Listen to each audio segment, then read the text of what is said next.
الرحمن علم القرآن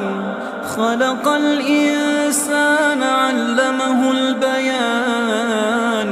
الشمس والقمر بحسبان والنجم والشجر يسجدان والسماء رفعها ووضع الميزان ألا تطغوا في الميزان وأقيموا الوزن بالقسط ولا تخسروا الميزان والأرض وضعها للأنام فيها فاكهة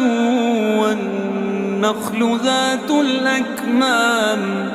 والحب ذو العصف والريحان فبأي آلاء